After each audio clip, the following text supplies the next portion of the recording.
Bonjour. Hello. Hola. Marhaba bikoum. Sur le fil, Le podcast d'actu de l'AFP. des nouvelles choisies pour vous sur notre fil info. Pour cet épisode, Sur le fil part à la rencontre d'une communauté agricole où la propriété privée est abolie depuis plus de 50 ans. Organisée en réseau, son cœur se situe dans le sud-est de la France, dans les Alpes de Haute-Provence.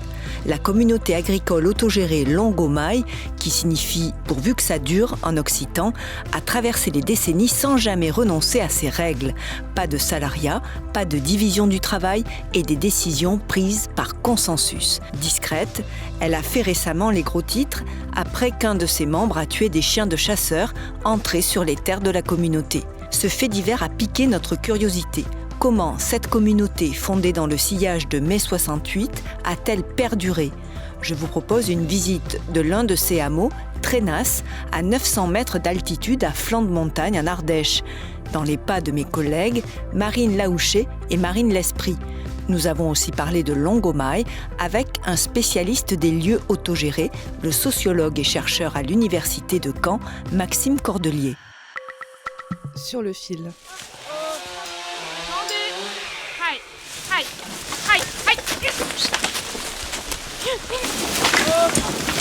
Tonnerre et Elliot sont en plein travail. Les 2 chevaux de trait tractent des troncs tout juste abattus. L'exploitation forestière, c'est la principale source de revenus de la communauté Longomaille en Ardèche. Manuel Merliot, qui supervise la coupe des arbres ce matin-là, a toujours vécu ici. Le cinquantenaire explique à mes collègues comment, plus d'un demi-siècle après sa création, la communauté Longomaille d'Ardèche a su générer une activité forestière lucrative sans rien perdre de ses idéaux. Nous, on a besoin de bois.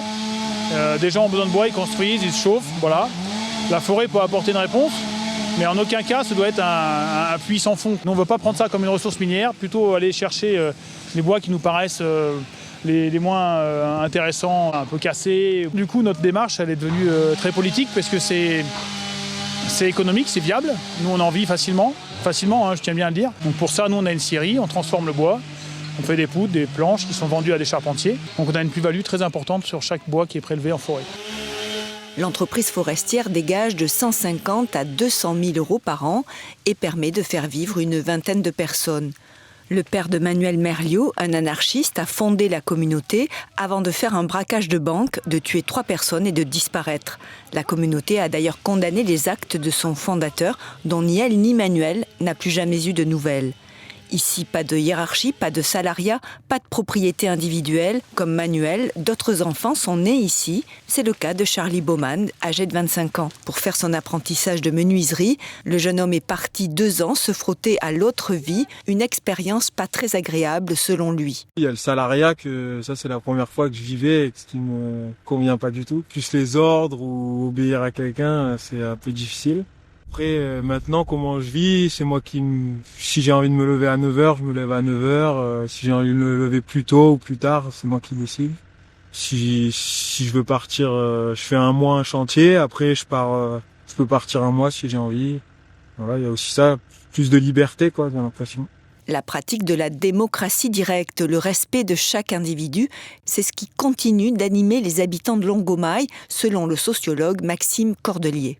C'est une forme de vie en tant que telle, dans laquelle, au sein de la communauté, tous les individus sont dans des relations strictement égalitaires. On est dans des formes où la parole de l'enfant vaut autant que la parole de l'adulte. La parole du vieux, qui a de moins en moins de capacité pour produire la subsistance, a autant de pouvoir et d'importance que la parole de celles et ceux qui, bien plus jeunes, en fait, peuvent abattre des journées de 12 heures de travail. Ce travail collectif de considération à égalité des uns, des unes et des autres. Évidemment, quand on sort de la communauté et qu'on se retrouve dans un rapport de soumission par le salariat, dans une organisation hiérarchique et pyramidale, il est aux antipodes de ce qui a été vécu par ces individus qui sont, parfois nés dans ces collectifs, qui ont grandi, qui ont appris finalement une manière de vivre à égalité les uns des unes et des autres. Aujourd'hui, Longomaille rassemble un réseau d'une dizaine de communautés en France, en Suisse, en Allemagne, en Autriche, en Ukraine, soit 200 personnes environ. En Ardèche, les maisons appartiennent à une fondation suisse. Les individus ne possèdent que quelques effets personnels. On écoute ma collègue Marine Laouché. La communauté fonctionne avec un système de caisse commune. Donc le revenu qui est tiré de cette exploitation, il est partagé entre tous les habitants de la commune. Ils ont aussi une petite ferme entre guillemets qui leur permet de cultiver des légumes et ils ont quelques animaux qui leur fournit aussi de quoi manger.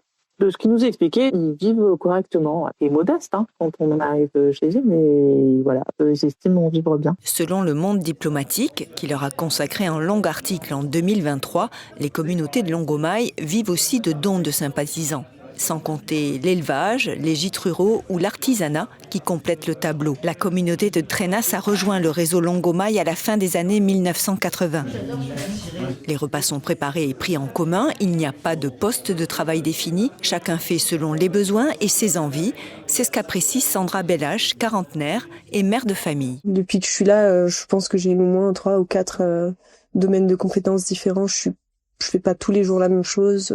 Je vois pas tous les jours les mêmes gens. Donc moi, ici, oui, ça m'a plu, mais par bien des aspects, parce qu'il y avait plein de choses différentes à faire. Plein de choses, il y avait l'aspect forêt, l'aspect maraîchage, on est un peu loin des villes ou quoi, mais les trucs de la ville, on peut y participer si on a envie.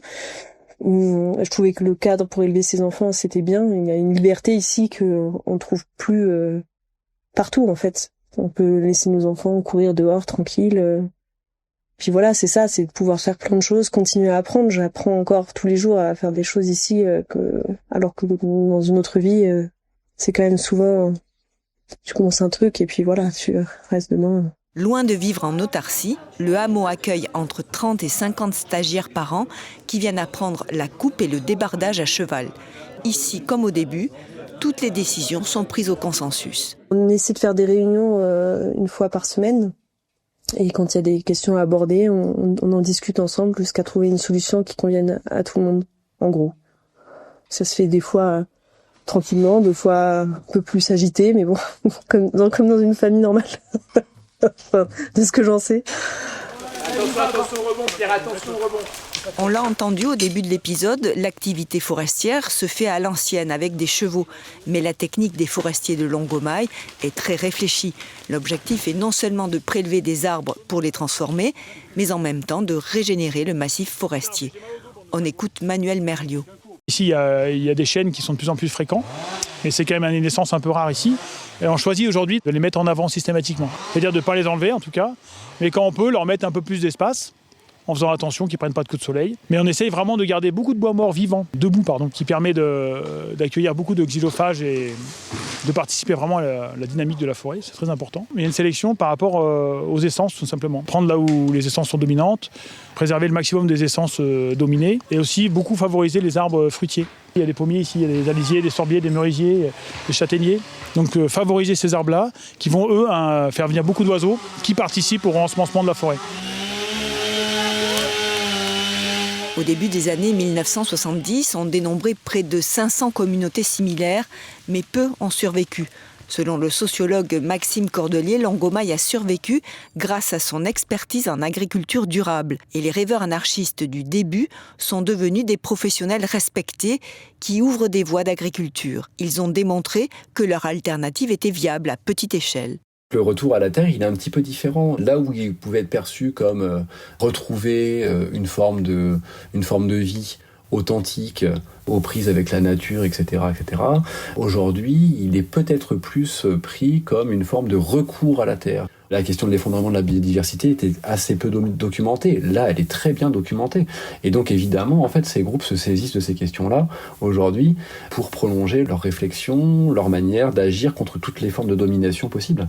Donc ça fait partie des motivations, c'est vrai qu'on l'a évoqué tout à l'heure, la question de l'antispécisme, la question en fait d'une écologie un peu plus radicale, c'est-à-dire qui cherche à créer un cadre harmonieux de relations entre humains et non humains. Oui, elle est évidemment en fait au centre d'un grand nombre de préoccupations, quoi.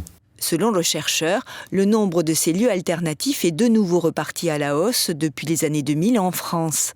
Mais impossible de les répertorier, ni de savoir combien ils concernent de personnes, puisqu'elles existent sous de nombreuses formes et qu'elles se font généralement discrètes. Quand on demande à Manuel Merliot pourquoi Langomaille a survécu, en dépit du départ de nombreux enfants nés sur place, il parle de solidarité. La vocation de Langomaille, c'est d'inciter les gens à un retour à la terre, mais viable, pas juste un imaginaire, quoi, une vraie réalité. Parce que c'est possible en fait. C'est possible si on est ensemble, qu'on ne fait pas que des choses isolées. Il faut du contact, il faut de la relation et de la solidarité. Ça semble des mots comme ça vagues, mais ça fonctionne. Dans l'affaire des 7 chiens de chasse tués alors qu'ils s'attaquaient à des cochons de la ferme de Langomaille, le tribunal de Privas a requis des peines de prison avec sursis et des amendes contre Manuel Merliot et contre 2 chasseurs. La décision sera rendue le 17 juin. Merci de nous avoir écoutés. Merci beaucoup à mes collègues Marine Laouché et Marine L'Esprit. Si vous avez aimé cet épisode, alors mettez-nous plein d'étoiles. Je suis Emmanuelle Bayon. À très bientôt.